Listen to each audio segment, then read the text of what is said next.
Hello, you guys. So I recently started a new series on my channel called Catching Up on Classics, and I've only just maybe a week ago read my first book, which was Sense and Sensibility, and I'm already filming the next one because it's Pride Month. So I thought this is the perfect time to read Giovanni's Room by James Baldwin. I've obviously not read anything else by James Baldwin, as you might assume, since I'm catching up on classics just now. I've heard only amazing things about James Baldwin and his books. Of course, I had to start my reading day by making a coffee because I woke up so early today and I definitely need some boost to get me going. The only thing I know about Giovanni's Room is that this is the most queer book that James Baldwin wrote. This is set in Paris, and I don't think I've read many books set in France. I don't think I've read more than one, which was Lie With Me. And this only has 150 pages, so I am kind of hoping to read it all in one day, but I don't want to speak too soon. But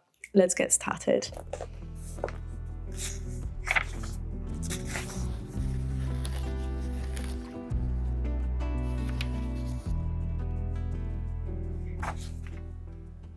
We start the novel in southern France, where David is at his house very drunk and he's reminiscing about his past. We learn about his first encounter with a boy, which also follows his new desire to hide that identity and his first instinct to deny his attraction to men. We also learn about his relationship to his dad, which is very much entangled within being a man, because that's the only thing they have in common. With their relationship solely being based on being a man and masculinity, David feels like he can't truly show his feelings to his dad and confess about his sexual desires, which then leads to him even more trying to hide himself and his slanted view of homosexuality and his rise of homophobia. The second chapter starts with meeting Giovanni, and this section directly precedes the first chapter, seeing how their romance has started. We can observe here how his homophobia has grown throughout the years and how bent on denying his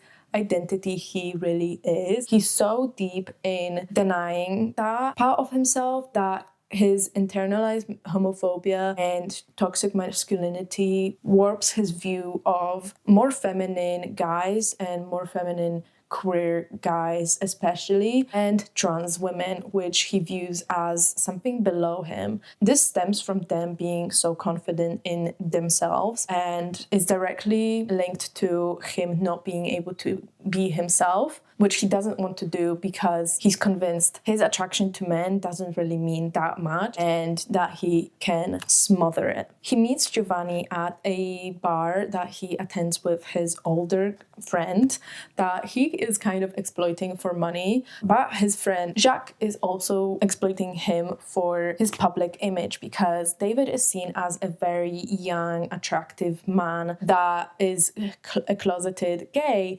and Jacques wants people to think that he was able to bring him out of the closet. While being at this bar, they meet Giovanni, the new Italian barman, at their friend's bar. And it actually starts with Jacques wanting to potentially flirt with the barman, and he resolves to ask David to ask Giovanni to buy him a drink. This kind of opens an opportunity for David to come out of his heterosexuality, but also hide under the pretext of doing something for Jacques. And they start off their first meeting with discussing where they're from and their national identities and how that also impacts their views on the world and their personalities. I was able to find the audiobook on YouTube, so I will be putting it on as I have to eat lunch and I have some chores to do around the house.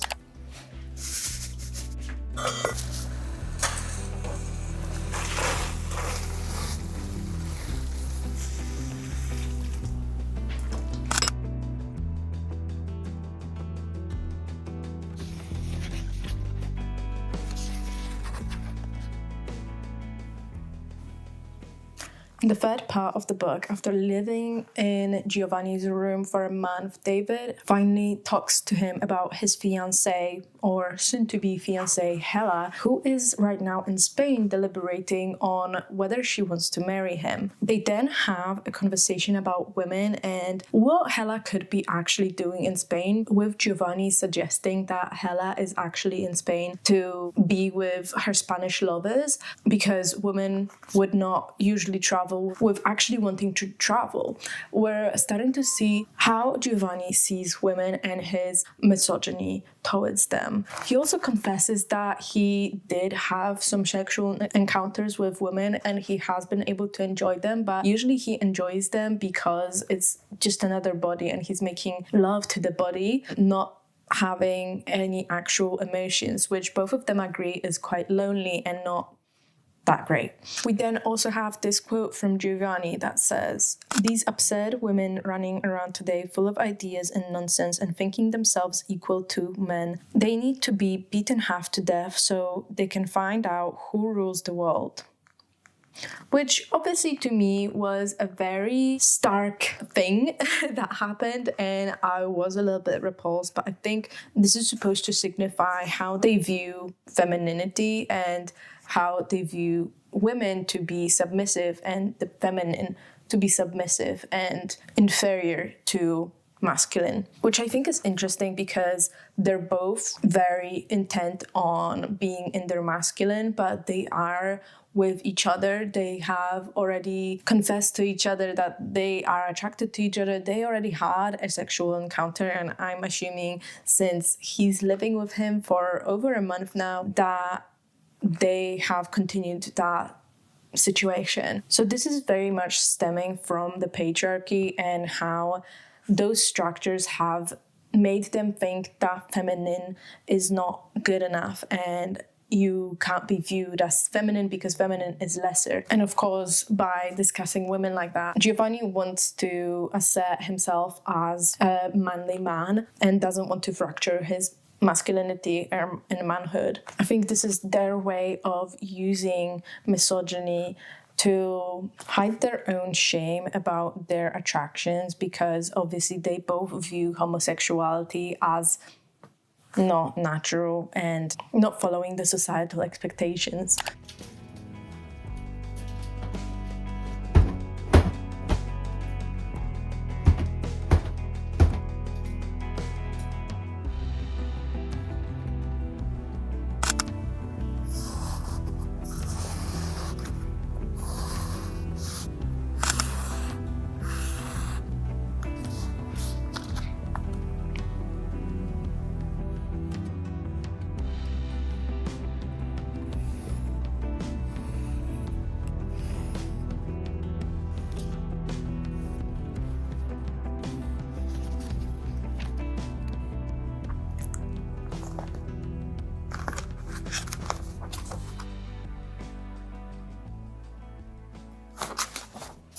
The third and final part of this book is, of course, the culmination of all we have been building towards. This is the section where all the emotions come out and we truly see what is at the heart of David and his personality. I'm actually quite surprised by this book and I am going to rate it 4 stars. This book is clouded in despair and anguish. It has a very sad tone, which is definitely not what I was expecting reading that this is full of passion and longing and a story set in Paris. This book discusses gender roles not only from David's point of view, but also Hela's, who is his girlfriend. They both are struggling with the roles they have to be in and what that really means for them. David, of course, faces the fact that to admit his homosexuality is to admit to not being the perfect man, which he associates with heterosexuality, while Hela can see that to be viewed seriously as a woman, she has to be attached to a man. They have this relationship that is a little bit symbiotic, but they don't really realize that at the present moment. David, of course, throughout the novel struggles with putting on this facade and he's denying his true nature and he doesn't want to really confront his true nature at all, which is what brings him to develop a hatred for the man that he loves. Because to admit his love for Giovanni means that he has to address his discomfort at recognizing himself for who he really is.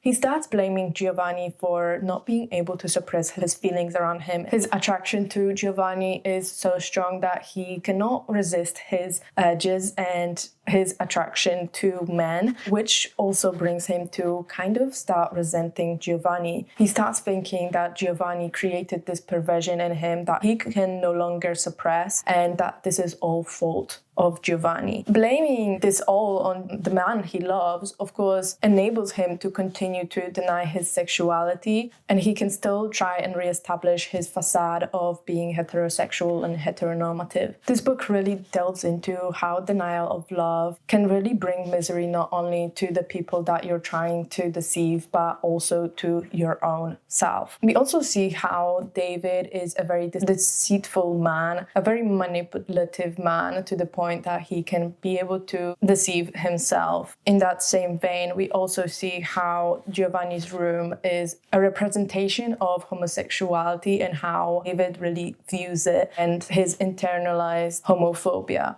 But it also does show that David has the urge to leave the confines of the gender norms that they're trying to fit into, yet he can't really bring himself to make any actions for it. This is a very interesting literary device that I loved experiencing because it's just so palpable in this book. I also do have to highlight Baldwin's writing, which is absolutely so beautiful. It has a certain flow that is very hard to replicate, which I absolutely love. I am so glad that my second book in catching up on classics was such a tremendous success, and I will definitely be filming the next books soon, but this will be all for this video. Thank you guys so much for watching, and I'll see you in the next one. Bye!